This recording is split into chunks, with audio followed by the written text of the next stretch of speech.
पहले दोस्तों, अगर आप भी क्लास 10th के छात्र हो, 2023 में बोर्ड परीक्षा देने वाले हैं, तो ये वीडियो आपके लिए काफ़ी ज़्यादा इंपॉर्टेंट होने वाली, क्योंकि आज की इस वीडियो में बताऊंगा 2023 बोर्ड एग्जाम के 5 मोस्ट इंपोर्टेंट जीवन परिचय, 5 महत्वपूर्ण जीवन परिचय। तो आज की इस वीडियो में आपको बताने वाला हूँ 5 महत्वपूर्ण जीवन परिचय जो कि आपके बोर्ड एग्जाम में बिल्कुल पक्का आने वाले हैं। ठीक, तो देखिए क्या लिखा है, बोर्ड परीक्षा 2023 बोर्ड परीक्षा में 100% आएगा, जीवन परिचय कैसे लिखें ताकि फुल मार्क्स मिल सकें। देखिए बहुत सारे स्टूडेंट होते हैं, उनको यही नहीं पता जीवन परिचय कौन सा इंपॉर्टेंट है, किस तरीके से लिखना है, किस तरीके से फॉर्मेट होता है उसका। तो ये आज की सारी बात है आज की इस वीडियो में आपको बताऊंगा किस तरीके से आपको लिखना है, कौन सा इंपॉर्टेंट जीवन परिचय। तो बिना टाइम को करते हैं आज की वीडियो स्टार्ट और देखते हैं कौन से 5 महत्वपूर्ण जीवन परिचय। इसमें लिखा है 5 महत्वपूर्ण जीवन परिचय। ठीक, क्या लिखा है, 5 महत्वपूर्ण जीवन परिचय। तो अब मैं आपको 5 महत्वपूर्ण जीवन परिचय बताने वाला हूं जो कि आपके 2023 बोर्ड एग्जाम में बिल्कुल पक्का आने वाले हैं। ठीक, तो देखिए इसमें है आपका पहला आचार्य रामचंद्र शुक्ल जी का, दूसरा आपका जयशंकर प्रसाद जी का, तीसरा सूरदास जी का, चौथा है तुलसीदास जी का और 5वां है महादेवी वर्मा जी का। ठीक, तो ये 5 जीवन परिचय कौन सा, देखिए पहला आपका आचार्य रामचंद्र शुक्ल का, तो आपको तैयारी करना है।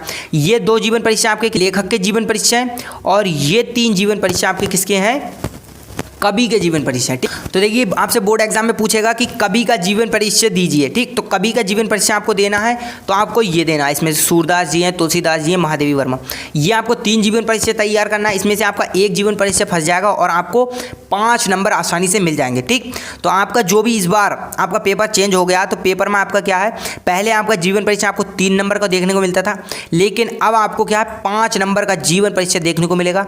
5 नंबर का आपको कवि का, 5 नंबर का आपका लेखक का, तो आपके टोटल 10 नंबर हो जाएंगे। अगर आपने ये तैयार कर लिए 5 जीवन परिचय, तो आपके 10 नंबर बिल्कुल तैयार हो जाएंगे और आप भी बोर्ड एग्जाम में अच्छे नंबर ला सकते हैं। ठीक, तो अगर आपसे कोई कवि का, लेखक का जीवन परिचय पूछा, तो आपको आचार्य रामचंद्र शुक्ल या जयशंकर प्रसाद, इसमें से आपका एक ना एक होगा और आप इसमें से आसानी से लिख सकते हैं। ठीक, तो आपको 10 नंबर आसानी से मिल जाएंगे, क्योंकि 5 नंबर आपके कवि के और 5 नंबर आपके लेखक के। ठीक, तो आपको पता चल गया कौन से इंपॉर्टेंट जीवन परिचय हैं जिसको हम तैयार करके बोर्ड एग्जाम 2023 में अच्छे नंबर ला सकते हैं। ठीक, तो आपको केवल यही 5 तैयार करना और बोर्ड एग्जाम में अच्छे नंबर ला सकते हैं। ठीक, तो अब आपको मैं बताऊंगा किस तरीके से आपको जीवन परिचय लिखना है और जिससे कि आप बोर्ड एग्जाम में अच्छे नंबर ला सकें और किस तरीके से आपका जीवन परिचय अलग दिखाई देगा। ठीक, तो देखिए मैंने आपको पहले ही बता दिया, आपका पहले जीवन परिचय आपका 3 नंबर का आता था, लेकिन अब आपका जीवन परिचय 5 नंबर का देखने को मिलेगा आपको बोर्ड एग्जाम में। ठीक, तो आपको पता चल गया कि आपका 5 नंबर का जीवन परिचय आने वाला है, 1 जीवन परिचय। ठीक, तो मैं आपको दिखाऊंगा आचार्य रामचंद्र शुक्ल जी का जीवन परिचय बताने वाला हूँ, किस तरीके से आपको लिखना है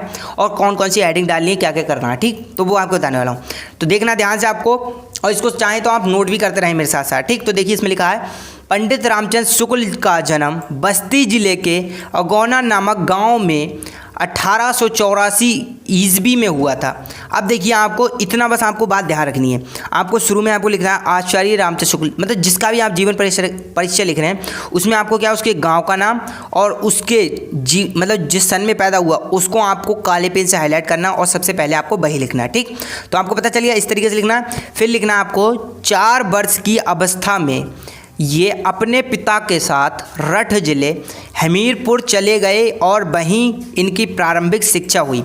अब देखिए आपको किस तरीके से लिखना है, पहले आपको क्या नाम लिख दिया गांव का, फिर आपको उनकी सन लिख देना है, फिर आपकी उनकी जो भी क्वालिफिकेशन, मतलब जो भी उनकी पढ़ाई हो वो आपको लिख देना है कि इनने कितने तक पढ़ाई की, कैसे करना है वो आपको लिख देना है। ठीक, तो आपको देखिए यहाँ लिख दिया इनकी प्रारंभिक शिक्षा हुई थी कहाँ पर, हमीरपुर में हुई थी, आपको इतना ध्यान रखना है। ठीक, फिर देखिए आपको लिखना है यहाँ 1892 ईस्वी में इनके पिता की नियुक्ति मिर्ज़ापुर सदर में कानूनगो के पद पर हुई। अब देखिए क्या है यहाँ, 1892 ईस्वी में इनके पिता की नियुक्ति, मतलब इनके पिता का ट्रांसफ़र हो गया था कहाँ पर, मिर्ज़ापुर सदर कानूनगो के पद। तो आपको कि देखिए सबसे पहले आपको क्या करना है, जब भी आप जीवन परिचय लिखें तो आपको केवल 2 ही पेन का प्रयोग करना है, काले और नीले, और जो आपको लग रहा है कि ये एग्जामिनर को दिखना चाहिए तो आपको क्या उसे काले पेन से हाईलाइट कर दें और जो आपको वैसे लिखना है तो उसको आप नीले पेन से ही लिखें। ठीक, आपको पता चल गया, तो आपको यहीं लिखना 1892 ईस्वी में इनके पिता की नियुक्ति मिर्ज़ापुर सदर कानूनगो के पद पर हो गई, पिता के साथ ये मिर्ज़ापुर आ गए।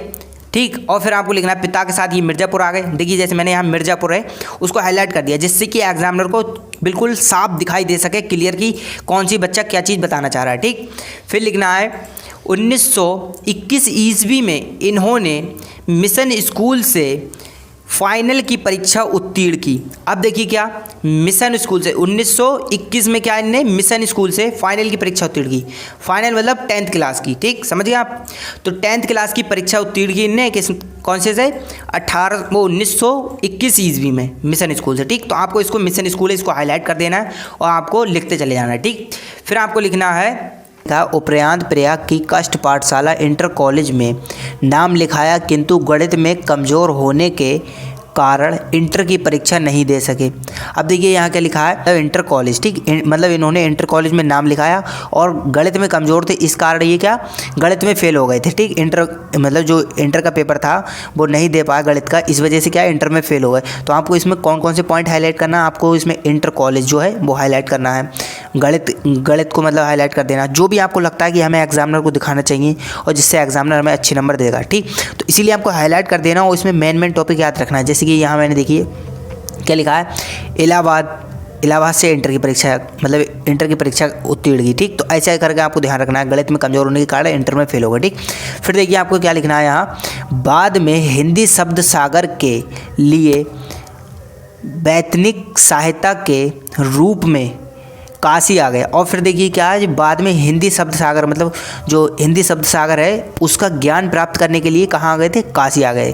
तो अब आपको क्या यहाँ हाईलाइट करना है, आपको केवल यहाँ हिंदी शब्द सागर को हाईलाइट करना और काशी को हाईलाइट करना। इससे क्या आपको भी याद हो जाएगा और एग्जामिनर को पता चल जाएगा कि किस तरीके से बच्चे ने लिखा है, ठीक। तो आपको बस आपको इसके बाद यही लिखना है कि बाद में हिंदी शब्द सागर का ज्ञान प्राप्त करने के लिए काशी आ गए थे, ठीक। फिर आपको लिखना है कुछ दिनों तक नागरिक प्रचारणी सभा पवित्रता का भी संपादन किया। और फिर देखिए आपको लिखना है इसमें कुछ दिनों तक इन्होंने नागरिक प्रचारणी जो सभा थी उसमें भी सम्मेलन लिया था, उसका भी मतलब संपादन किया था, ठीक। तो इस तरीके से आपको ये भी लिखना है। फिर देखिए आपको क्या लिखना है, तदंतर आपकी नियुक्ति काशी विश्वविद्यालय में हिंदी अध्यापक के रूप में हो गई। और देखिए फिर क्या, तुरंत किसका मतलब है, ठीक। तुरंत ही मतलब इनकी कुछ दिनों बाद इनकी क्या है नियुक्ति जो है ट्रांसफ़र हो गया था कि काशी विश्वविद्यालय में हिंदी अध्यापक के रूप में, मतलब जो हिंदी के टीचर होते हैं उसके रूप में इनका क्या है काशी के एक विद्यालय में हिंदी अध्यापक के रूप में इनका ट्रांसफ़र हो गया था, ठीक। फिर देखिए क्या है हो गया था, वहीं 1937 ईस्वी में विधान अध्यक्ष हो गए। अब देखिए इसमें क्या है, आपको सन को याद रखना है, जैसे मैंने देखिए यहाँ लिखा 1937, ठीक। इस तरीके से आपको सन को ध्यान रखना है। सन को ध्यान रखेंगे तो इससे क्या आपको एग्जामिनर को पता चल जाएगा किस तरीके से बच्चे ने लिखा, कौन कौन सी सन है उसको सन भी पता है, इस वजह से वो आपको अच्छे नंबर दे सकता है, ठीक। तो देखिए यहाँ लिखा है वही 1937 ईस्वी में विधान अध्यक्ष हो गए। विधान अध्यक्ष का मतलब होता है प्रधानाचार्य, जो भी प्रिंसिपल है वही उस स्कूल के प्रिंसिपल भी बन गए थे। कब बने थे, 1937 में, ठीक। आपको इस तरीके से ध्यान रखना है, ठीक। फिर देखिए आपको आखिर में जो लिखना है मेन पॉइंट जो आपको हर मतलब जीवन परीक्षा में आपको लिखना है, वो देखिए आपका क्या है, सांस का दौरा पड़ने के कारण 2 फरवरी 1941 ईस्वी को इनका देहांत हो गया, ठीक। अब देखिए क्या है यहाँ सांस का दौरा, आपको जो भी मतलब जैसे आप जयशंकर प्रसाद का कर रहे हैं और बिहारी लाल वगैरह जिसका कारण उसका जो भी जिस वजह से मरे वो वजह आपको लिख देना। इससे क्या एग्जामिनर को और पता चलेगा कि बच्चे ने बहुत अच्छी तरीके से याद किया और उसको हर चीज़ के बारे में पता है, ठीक। तो जैसे मुझे देखिए आपको पता है, मुझे पता था जयशंकर प्रसाद के बारे में, वो आचार्य रामजी शुक्ल के बारे में। तो देखिए इसमें लिखा है सांस का दौरा पड़ने के कारण 2 फरवरी 1941 ईस्वी में इनका देहांत हो गया, ठीक। बस आपको इतना ही लिखना है, ठीक। आप बहुत सारे बच्चे क्या सोचते हैं कि हम बहुत सारा लिखेंगे, जितना है सब लिखेंगे और हमें अच्छे नंबर मिल जाएंगे, ऐसा नहीं है, ठीक। आपको जितना पूछा जा रहा है बस केवल उतना ही लिखना है। आपको ये नहीं कि हमें देखिए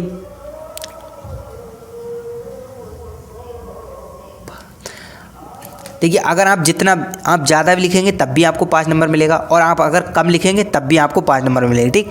तो आप ये ना सोचें कि हम ज़्यादा लिखेंगे तो हमें 10 नंबर मिल जाएंगे, ऐसा कुछ नहीं होगा, ठीक। आपको 5 नंबर का अगर जीवन परीक्षा पूछा गया तो आपको केवल 5 ही नंबर का लिखना है, ज़्यादा आपको नहीं लिखना है, क्योंकि आपका बोर्ड एग्जाम में टाइम नहीं होता, इसीलिए आपको कम ही लिखना है, ठीक, जितना आपको हो सके, ठीक।